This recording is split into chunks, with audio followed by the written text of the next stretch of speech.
Bonjour à toutes et tous. Donc oui, je suis Serge Navet, adjoint à la direction du pôle IBC, donc Industrie Bois Construction, de FCBA. Alors FCBA, c'est le centre technique du bois, donc de la filière bois, en plan général. Et on rayonne assez largement. Donc côté construction, il y a à peu près 120 personnes qui n'œuvrent que sur le bois construction, sur 250 personnes en tout, puisqu'on travaille aussi sur l'amont de la filière, en sylviculture comme dans l'ameublement. Voilà. Donc on travaille sur des métiers de centre technique industriel assez classiques, puisqu'on a un double registre collectif, public et privé. Donc sur le collectif, on œuvre dans le domaine de la normalisation, mais des études d'ingénierie structurante. On peut aider aussi les pouvoirs publics dans des préparations réglementaires. Dieu sait s'il y a de l'actualité en ce moment là-dessus, en sécurité incendie par exemple. Et puis dans le registre privé, on fait de la formation auprès des entreprises, des différents acteurs économiques. On fait de la consultance. On peut être amené, je vais y revenir tout à l'heure dans ma présentation, à vous aider aussi en tant que sapiteur d'experts judiciaires, parce qu'on est très très équipés en moyens d'essai notamment, et puis en ingénierie pour vous accompagner. Voilà. Donc, il m'a été demandé de faire un petit point sur la maturité technique et puis ce qui bouge, les enjeux au niveau de la filière bois aujourd'hui, et puis de revenir un petit peu sur ce qu'on peut vous apporter dans votre métier au quotidien. Donc, un premier élément majeur, donc bon, c'est pas un scoop, hein, ça concerne tout le monde, enfin toute la filière, mais les enjeux environnementaux et économiques actuels. Donc, ça impacte évidemment la filière bois. Alors, ça impacte la filière bois très positivement, parce que on va dire que la RE 2020 est un effet levier très impactant. On avait déjà remarqué aussi, forcément constaté cet effet levier lors de la RT 2012 et la mise en place des labels incitatifs de préparation RE 2020 sur E+, C-, et on a pu constater l'effet bénéfique, effet levier sur la filière bois.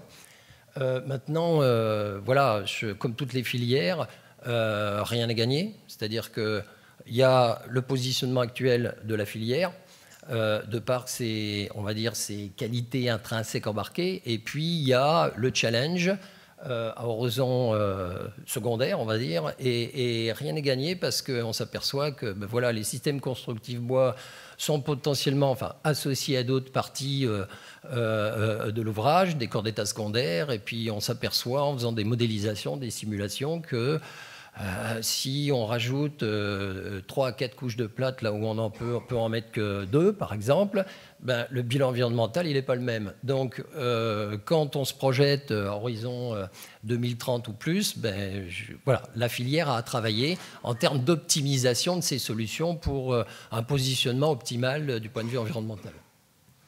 Et puis, alors, le deuxième aspect, c'est le réemploi. Alors, forcément, hein, une grande dimension actuelle qui se met en place, notamment avec un effet levier lié à la REP bâtiment, qui démarrera en début d'année prochaine. Donc, dans ce registre-là, ça aura pour effet, forcément, de faire en sorte que toute la filière se mobilise pour trouver des solutions optimales pour baisser l'impact environnemental lié à ces déchets. Et puis, il va y avoir forcément un chantier à part entière pour... ça a déjà démarré, hein, puisqu'au niveau national, il y a des initiatives qui ont été lancées pour aller dans ce sens. Mais quand, par exemple, on réemploie quelque chose extrait d'un chantier de démolition, qu'est-ce qui est recevable, pas recevable? Qu'est-ce qu'on peut réinjecter dans le circuit? Est-ce que les propriétés, les caractéristiques sont les mêmes que les ouvrages neufs qu'on peut produire actuellement? Donc...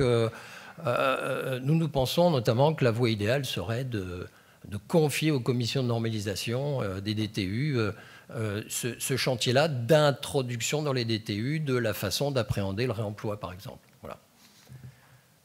Alors, un élément aussi, le bois, oui, on peut dire, c'est vrai, en France, on est équipé en ressources forestières. Mais malgré tout, on voit bien de plus en plus, avec ce qui se dessine à l'horizon, qu'il va y avoir une tension en fait sur la ressource. Et des éléments de réflexion qu'on amorce aujourd'hui, c'est la notion de conception qui introduit une frugalité de mobilisation des matériaux, voilà, de notre matériau bois. Et donc, voilà, juste un un exemple qui illustre bien la chose. La poutre en I, par exemple, c'est un système constructif, un produit qui est à valeur ajoutée. Ce n'est pas directement extrait de forêt, forcément, hein, c'est une recomposition de profil.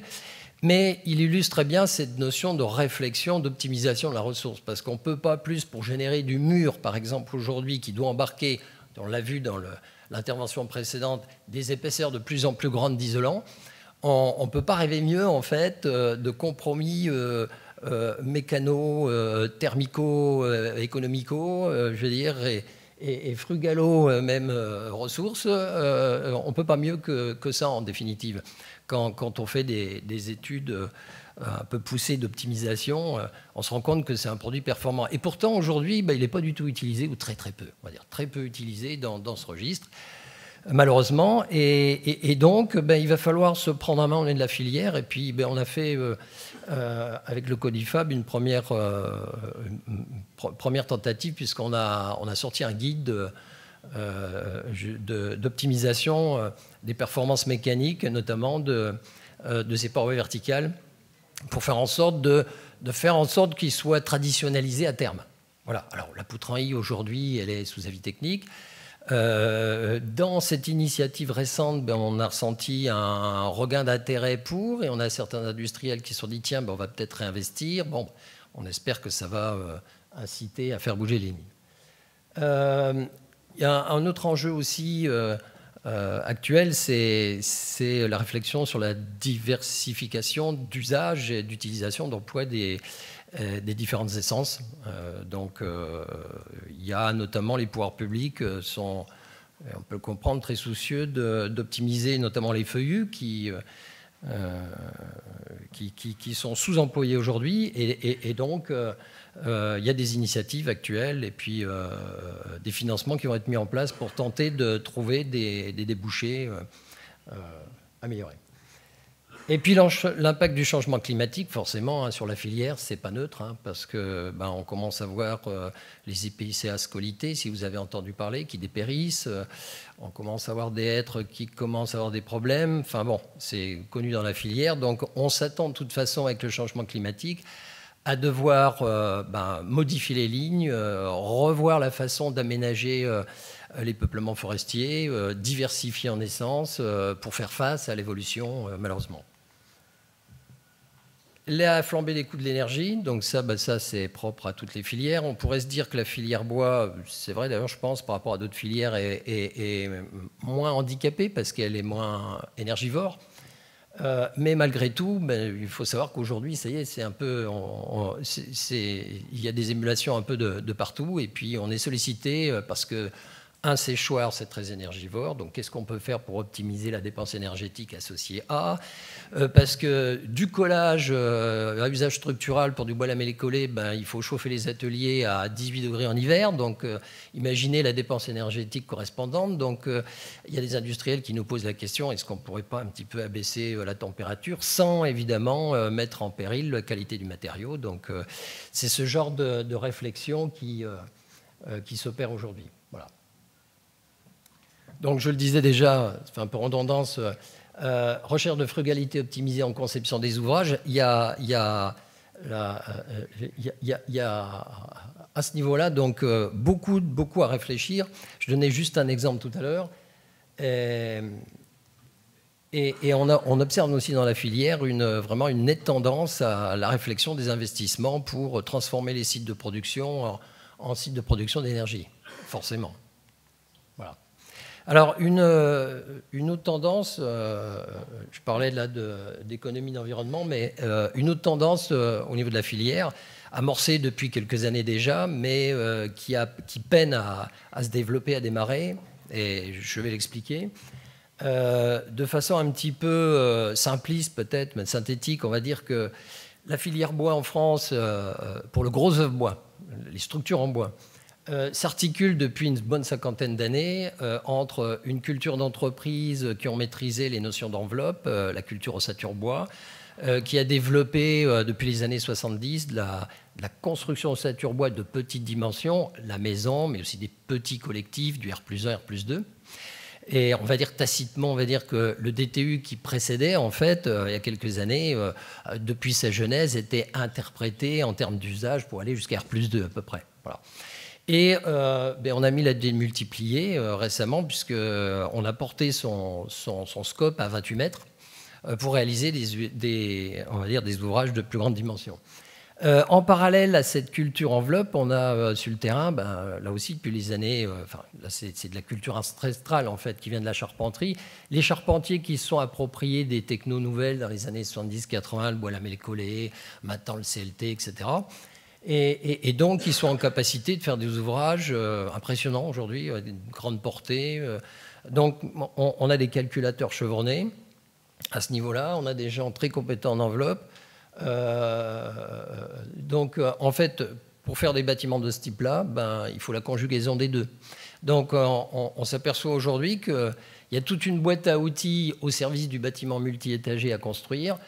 Il y a une dizaine d'années, la filière a dit, voilà, on est complètement absent de ce marché des bâtiments multi-étagés. On a développé des ouvrages de grande portée, comme je vous le disais. La filière, dans les années 70, 80, 90, elle s'est implantée dans tous les gymnases, toutes les piscines. On était absent au niveau de la filière au démarrage. Donc, dans tout ce qui est plateforme logistique, industrielle, bon. Mais il y a 5, quasi 10 ans aujourd'hui, au niveau de la filière, on s'est dit il faut aller vers le bâtiment multi-étagé. Mais on a assez vite compris qu'il fallait muscler, comme je disais, la boîte à outils de la filière. C'est des gros investissements. Ça ne se fait pas en 2 ans. Voilà, ça se fait dans la durée. On va dire qu'il y a des grosses études structurantes qui ont été mises sur orbite, notamment avec le soutien des pouvoirs publics et la filière à partir de 2010. Voilà, on a commencé à travailler sur la sécurité incendie, vraiment drastiquement, sur le feu façade, sur la résistance au feu. On a travaillé sur l'acoustique avec Cercal-Qualitel. On a commencé à construire. Et le but, c'est vraiment de massifier la présence de la construction bois de R+2 à R+6, 7, ce qui va être, de toute façon, le marché essentiel de demain. Donc en système constructif, oui, là ici, on a, pour monter dans les étages, on a le poteau-poutre avec des formes de mixité, on y reviendra. Il y a le panneau CLT, c'est des plaques un peu comme la préfab béton en lit de planches de bois croisées collées, qui peut générer des grands formats en fait, jusqu'à 12 mètres de longueur à une hauteur d'étage par exemple. On a aussi un concept de mixité qui se développe fortement, c'est la façade ossature bois qui a fait l'objet d'un nouveau DTU 31.4 récemment. On a de la mixité globale intrafilière bois parce que des ouvrages de ce type, vous avez par exemple du bois béton en horizontalité, vous avez sinon une structure globale poteau-poutre et puis vous avez de la façade ossature bois pour l'enveloppe du bâti. Donc ça, c'est sûrement d'ailleurs, dans bien des cas, notamment pour des petits bâtiments, entre guillemets, de 3-4 niveaux, souvent d'ailleurs un compromis technico-économique même plus performant que, par exemple, tout CLT.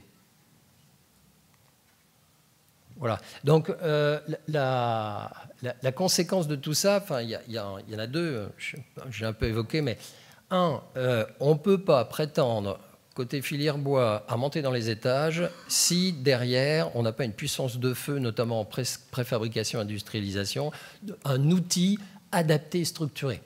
Parce que, envisager, livrer, excusez-moi l'expression, le tas de bois in situ pour faire un bâtiment de 6-7 niveaux, il faut oublier. Déjà, nous, on milite fortement depuis des années pour oublier ça, même pour faire de la maison individuelle. Le bois a une fragilité embarquée, il peut reprendre de l'humidité. Donc, toute la filière est unanime à reconnaître qu'il faut industrialiser et préfabriquer avec une très forte valeur ajoutée. Voilà. Donc, vous voyez, l'idéal pour un mur extérieur, qu'il soit porteur ou pas d'ailleurs, c'est de faire ça. Bon. Et vous voyez, ça, c'est... Souvent, on dit, pour faire ça, il faut un outil... hyper sophistiqués mettent 50 millions d'euros sur la table et puis seules les entreprises de 200 personnes peuvent y parvenir. Ben, pas du tout. Ça, c'est une entreprise de 20 personnes. Voilà. Donc quelques vues d'ateliers préfa pour faire ça. Ça peut être accessible à des structures, des petites structures.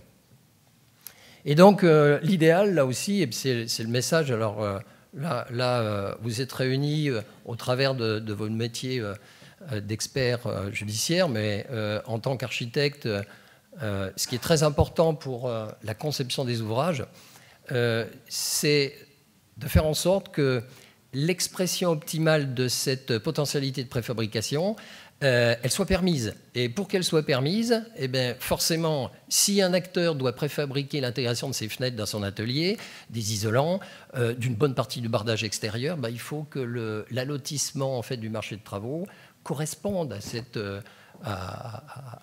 contrainte.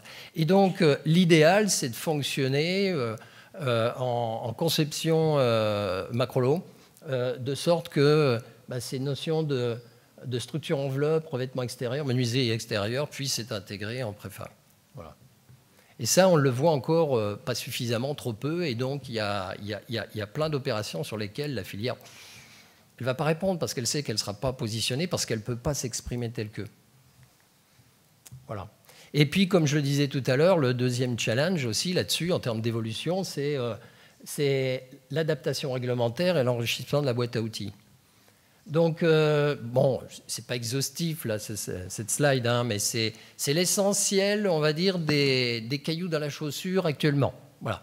Donc, notamment, l'évolution, l'adaptation de la réglementation de sécurité incendie pour le 8-28 mètres, donc pour les bâtiments multi-étagés, puisque cette réglementation, tant sur les logements ERP ou BUP, hein, enfin, sur les bureaux, donc elle a été, on va dire, calibrée avec dans l'esprit le fait que le gros œuvre était principalement en matériaux incombustibles, il fut une époque. Et aujourd'hui, au niveau national, les services de secours, la filière, tout le monde se pose la question quelles sont les adaptations à faire décemment, on va dire, pour fiabiliser ces bâtiments-là, du fait qu'il y a de la masse combustible mobilisable en cas d'incendie sur la structure, alors que vous ne l'avez pas, en fait, sur du béton, par exemple. Voilà. Donc, c'est tout l'enjeu. Par exemple, aujourd'hui, l'arrêté de 86 sur les logements est en train d'être modifié pour prendre en compte ces éléments-là. On espère des propositions avant fin d'année et puis une publication début d'année prochaine. Pour les ERP, ça a démarré également. Et pour les bureaux, je pense que ça se fera à l'issue des deux premières. Voilà. Donc là, il y a un gros enjeu, parce que, comme je vous le disais, on peut très bien adopter une approche hyper sécuritaire qui consiste à dire, comme on l'entend dans la bouche de certains aujourd'hui, c'est simple, hein, il y a de la masse combustible mobilisable, très bien.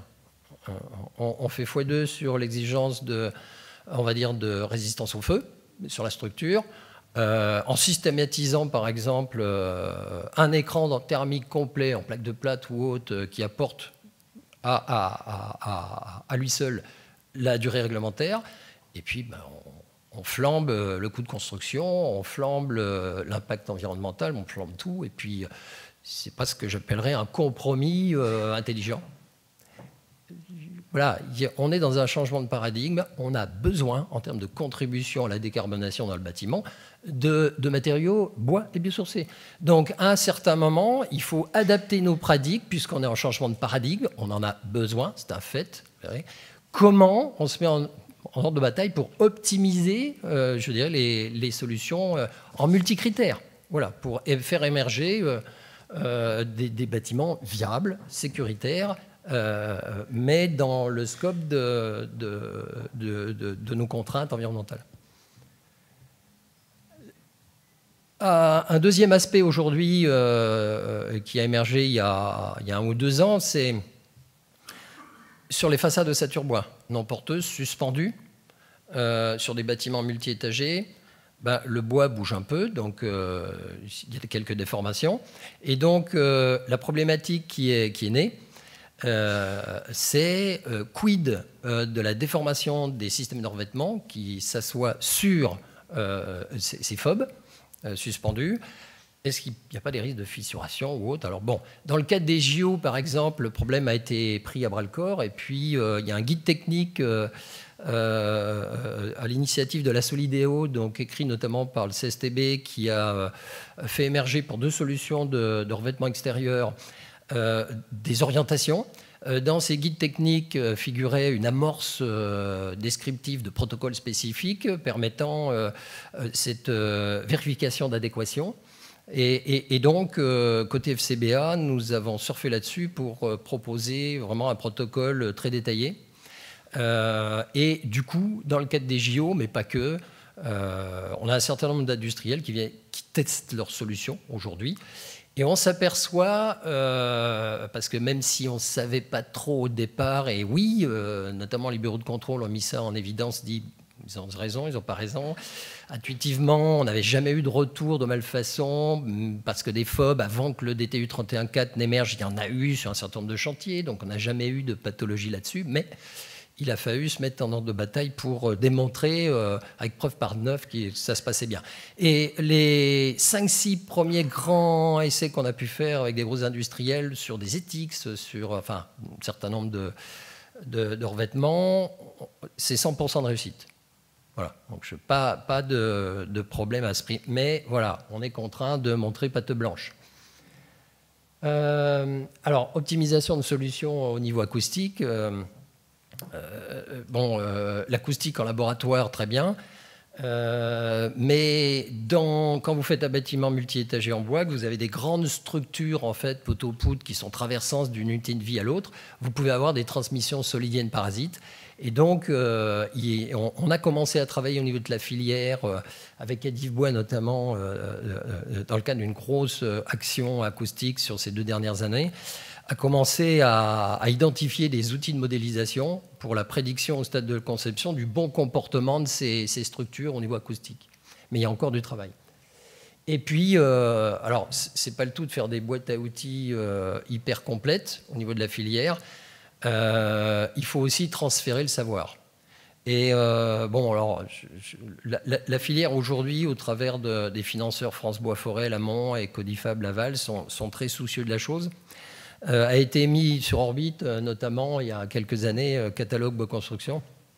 Je ne sais pas si c'est un sondage. Qui connaît Catalogue Bois Construction dans la salle? 1, 2, 3, 4, 5, 6. Voilà. Bon, on est mauvais en communication, donc il faut poursuivre notre travail. Il y a des plans de communication qui sont prévus là prochainement. Ça, alors, c'est une base de données, on va dire, monstrueuse, qui se muscle chaque année, puisque la filière, elle met 100 000 € d'investissement chaque année pour la compléter. Donc, on a commencé avec un noyau structure enveloppe, qui a été complété par un noyau sur les revêtements, avec bardage, platelage extérieur, enfin, etc., une rubrique menuiserie. Ça, en bas, là, c'est les solutions clés en main de la filière. C'est la traduction des DTU en solutions clés en main. Allez voir, vous verrez, il y a des tas de détails constructifs. C'est une base de données caractérisée. Et puis, il y a, sur chaque partie d'ouvrage, vous avez un configurateur de solutions qui vous aide, en fonction des critères de choix de conception, qui vous aide à choisir dans la base de données la solution qui correspond, là où l'est. Et puis au-dessus, vous avez un espace bois-ref. Là, on a été mettre ici tous les référentiels techniques de la filière, rassemblés par fiches. Il y a une trentaine de fiches correspondant à chaque partie d'ouvrage bois. Donc vous avez une fiche platelage. Dedans, vous avez 10, 15, 20 liens qui vous donnent accès à tous les référentiels techniques de la filière. Alors évidemment, pas ceux accessibles moyennement finance à l'AFNOR, mais tous les autres qui ont été bâtis, et il y a beaucoup de pédagogie d'ailleurs, et de guides techniques et autres. Voilà. Et je vais faire vite parce qu'à mon avis, j'ai déjà dérapé. Donc, mais ça, c'est pas important. Si, ça l'est, si. Merci. Donc, FCBA, donc, vous avez vu un petit peu tous les registres collectifs, là, déjà, et son implication au sein de la filière. Et puis, bon, on peut vous aider. Donc, je vais essayer d'être bref. On dispose sur nos sites de Bordeaux d'une équipe donc, que je dirige, donc, qui comporte une vingtaine d'ingénieurs. Et en fait, on maîtrise toutes les parties d'ouvrage bois, que ce soit un bardage, un platelage, une fenêtre, un bloc-porte, un escalier, une charpente lamellée collée grande portée, enfin bref. Donc il y a des mécaniciens, il y a des physiciens, il y a un acousticien, même 2 dans l'équipe, il y a une sécurité incendie, on a 2 personnes, enfin bon voilà, on est sachant multicritères en fait, et une cellule ingénierie qui se mobilise assez rapidement. Voilà, donc tous ces gens-là, ils ont des implications fortes dans les DTU, dans les normes produits, etc. Donc ils sont au cœur du savoir, et puis au cœur des évolutions de ce savoir. Voilà. Et puis souvent, on s'adresse à nous parce qu'il y a une recherche de neutralité technique, on va dire ça comme ça, c'est un peu notre point fort. Donc une grosse expérience depuis des années. On a à peu près une centaine d'expertises par an, de soutien à expertise dans la plupart des cas, qui sont faites sur toutes les parties d'ouvrage bois du bâtiment. Alors juste pour information, c'est un peu notre double casquette appui, activité privée, par exemple Saint-Peter d'Esper, et collectif, c'est-à-dire que moi je me suis efforcé depuis 2003 à mettre en place une GED, en fait, gestion électronique de documents, avec une base de données qui nous permet de faire des études stats sur qu'est-ce qui bouge en matière de sinistralité. Et c'est extrêmement instructif parce que quand on a des alertes, en fait, on fait un peu le rôle de l'AQC en interne. Excusez-moi, monsieur Estingouin. On interface avec l'AQC pour échanger. Et du coup, c'est extrêmement précieux parce que quand on détecte, on va dire, des tendances émergentes, on essaie d'être force de proposition au niveau de normalisation pour inverser la tendance et rectifier le tir. Voilà. Et donc, alors, les moyens de démonstration de FCBA, le dire d'expert, vous l'avez vu au travers du service ingénierie. Tout ce qui est calcul, modélisation, en multicritères, on sait à peu près tout faire. Voilà. Et ces laboratoires, forcément. Alors, donc, on a 4 grands laboratoires. On fait à peu près tous les essais physiques du bâtiment. Alors, quelques-uns, acoustique, étanchéité, réaction au feu, vieillissement maquette. Alors, en sécurité incendie, par exemple, en moyen d'essai, la réaction au feu, on est agréé. Feu façade, on travaille en collaboration avec le CSTB, avec un site Les Pires sur notre site de Cestas-Pierroton à côté de Bordeaux. Et puis, par contre, on n'a pas, pour l'instant, on va dire, en ingénierie, on a de la compétence à minima, mais on n'a pas investi en moyen d'essai dans ce registre jusqu'alors. Voilà. Donc encore quelques éléments physiques du bâtiment, stabilité des revêtements de sol, fatigue sur les éléments menuisés, permé à vapeur, on parlait de perspirance tout à l'heure, vieillissement divers et variés. Voilà. On a un laboratoire aussi de biologie. Donc là, identification champignons, identification essence de bois, identification des insectes, des dégâts d'insectes. Ça, c'est plus en lien souvent avec votre métier. Maintenant, évidemment, il y a d'autres... on fait de l'analyse ADN, etc. Bon, je passe. On a un laboratoire de chimie, là également. Alors, on fait tout ce qui est possible de faire en chimie, en fait. Alors, on a une dimension qualité de l'air, QAI. On a une dimension tox et cotox également. Et voilà. Et enfin, tout ce qui est essai mécanique, parce que là, on est très, très équipé, avec des machines de grande dimension, puisqu'on a un vérin de 200 tonnes pour traction, compression, par exemple. On a 2 tables vibrantes pour essais dynamiques, en fait, sismiques ou autres. Il y a d'autres utilisations. Et on a toute une panoplie aussi de moyens d'essai plus modestes, on va dire, pour des échantillonnages normalisés, des vérins de 10, 15 tonnes, etc. Donc on est dans la filière bois. De toute façon, en France, je pense qu'on a le labo mécanique le plus équipé. Voilà, les tables vibrantes. Et juste une petite info pour terminer. On a développé assez récemment donc, une application sur smartphone permettant de faire de la reconnaissance d'essence. Il suffit de tronçonner un bout en fait, d'un morceau de bois, d'appliquer en fait, le smartphone, et à 98-19% de chance, vous avez l'essence qui est détectée. Donc, je vous en parle parce que je sais très bien, on est très très souvent sollicité par vous pour faire en laboratoire une reconnaissance d'essence. Peut-être que vous vous êtes intéressé préalablement pour déjà avoir une orientation et pour commencer à construire votre réflexion. Voilà. Je vous remercie.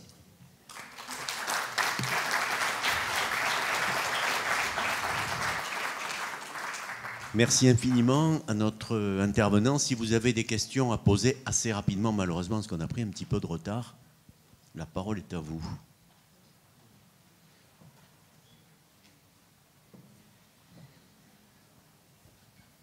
Oui, merci beaucoup de votre excellente intervention. J'ai une question sur la fin. Le lamellé-collé ou le tripli, quelle est la part de matière, la part de résine et de colle, et quelle est la fin de vie d'un pavillon ossature-bois?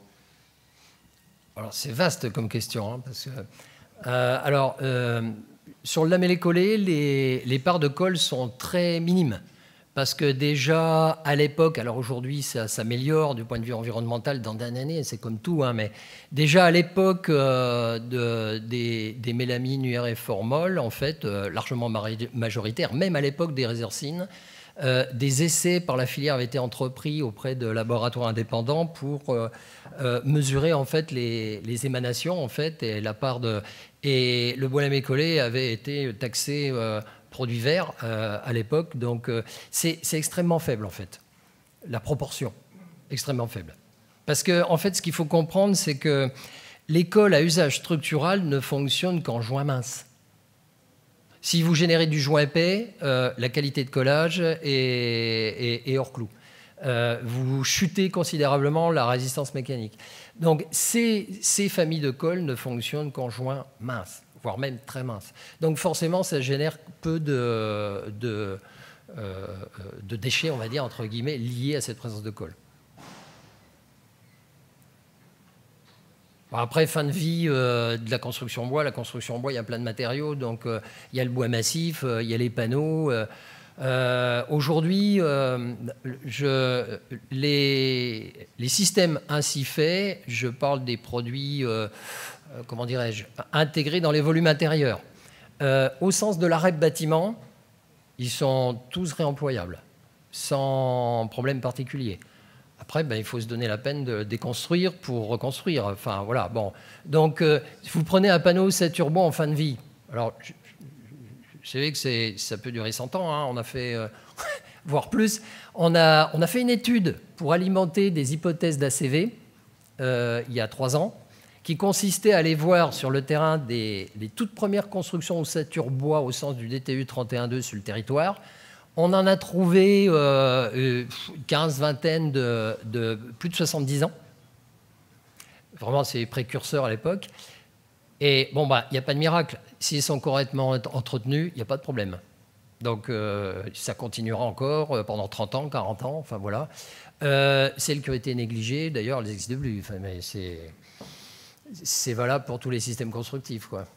Voilà. Donc, pas de signal négatif à ce niveau-là. Par contre, je vous disais tout à l'heure, la filière réfléchit à faire évoluer ses pratiques constructives pour faciliter la déconstruction, quoi qu'il arrive. Donc, vous voyez, on a eu des premiers éléments de réflexion, de le couturage, par exemple, entre le voile travaillant et les montants. Est-ce qu'on ne peut pas faciliter la dépose? Ouais, c'est ce genre de réflexion qu'on amorce aujourd'hui. Oui. Longue épée, expert à Paris.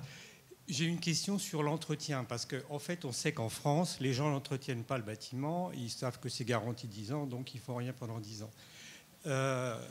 Est-ce que sur le bois, vous prévenez les gens que ça a besoin d'un entretien? Dans les pays nordiques, ils le savent, parce qu'ils construisent en bois depuis qu'ils existent, donc ils les repeignent, ils les lasurent, ils font tout ce qu'il faut. En France, les gens ne font rien, et on se retrouve très rapidement avec tout un tas de défauts en façade, qui sont dus à un défaut d'entretien. Et en fait, il n'y a pas de mode d'emploi avec les maisons. Donc les gens disent, je suis tranquille, je l'ai fait construire, j'ai payé cher, je paye un crédit et ça va bien tenir 30 ans. Est-ce qu'il y a quelque chose qui est fait pour dire aux gens qu'il faut l'entretenir et combien ça coûte de l'entretenir? Oui, il y a des choses qui sont faites, mais je voudrais préciser une chose par rapport à votre question, le point que vous soulevez. Il ne faut pas assimiler vieillissement d'aspect avec vieillissement qui génère des problèmes d'étanchéité ou autre. Souvent, les gens, ils ont une très belle maison, c'est fait en raie de cédar, c'est très joli. On ne leur dit pas qu'au bout de 10 ans, elle va être grise. Oui, mais que ça ne pose pas de problème techniquement parlant. Mais par contre, il y a des problèmes d'entretien sur le bois. Ça a besoin d'un entretien et ça a besoin de précautions particulières. J'ai vu des sinistres, non pas liés à la construction, mais au fait qu'il y avait un mauvais emploi de la construction. Et comme ce n'était pas dit aux particuliers qui n'y connaissent rien, ils se retrouvent avec des sinistres parce qu'il n'y a pas le mode d'emploi. Alors bon, comment dire, la filière bois, c'est vaste. Sur le terrain, c'est un peu ce que je disais tout à l'heure, comment on transmet en fait le savoir et les messages clés en fait, qui sont eux retransmis aux clients. Nous, FCBA, on apporte notre contribution modeste, si vous voulez. Des guides techniques, on en a fait. Dans la certification CTBA+, qui vient d'intégrer un volet embellissement, voilà. Notamment pour la maîtrise des finitions, de leur entretien, etc. On est très clair dans tous ces messages. Maintenant, je suis d'accord avec vous, à un certain moment, un bon professionnel, il dit les choses. Et il anticipe pour que ça soit géré. Voilà. Après... on échange, on a eu travaillé par exemple il y a 7-8 ans déjà avec des collègues architectes sur un projet de R&D où on a mis en place sur des tests grandeur d'emploi en fait des vieillissements prématurés, c'est-à-dire des lasures qui s'effacent en fait, qui ont exactement le timbre du grisaillement d'ensuite. Voilà. Et qui, en s'effaçant, ne génère pas d'évolution négative. Et cette prévention, quelque part, cette anticipation, elle est acceptée par le client dès lors que l'impact architectural est maîtrisé. Alors là, on jongle avec de la couleur sur les menuiseries, avec des couleurs, etc., plus un fond gris qui va demeurer pour que ça ne soit pas complètement uniforme et austère, et c'est anticipé et ça marche. Donc je suis d'accord avec vous, aujourd'hui il y a tout pour faire, après il faut que la courroie de transmission soit claire vis-à-vis du maître d'ouvrage. 1 minute, et après? Est-ce que le FCBA a des relations, enfin un pôle pour faire une association avec justement des travaux avec les matériaux biosourcés? Alors oui, bien sûr, enfin, ça fait... le champ, le bois, etc. Oui, comme nos collègues du LMDC, avec qui on travaille d'ailleurs régulièrement, dans le cadre de MECD notamment, mais on s'investit dans le domaine du biosourcé depuis plus d'une dizaine d'années. Donc après, voilà, on a plein de choses pour accompagner cette filière, je dois dire ces filières, parce qu'il n'y en a pas qu'une biosourcée. Ce qu'on remarque aujourd'hui, c'est qu'elle n'a pas forcément beaucoup de moyens financiers pour investir. Et là aussi, notamment, les pouvoirs publics commencent à comprendre qu'il faut les aider. Enfin, ça fait déjà une dizaine d'années, mais là, par exemple, il y a un appel à projet lancé par l'ADEME sur les systèmes constructifs bois et biosourcés qui devrait pouvoir permettre de lancer des études complémentaires pour les aider.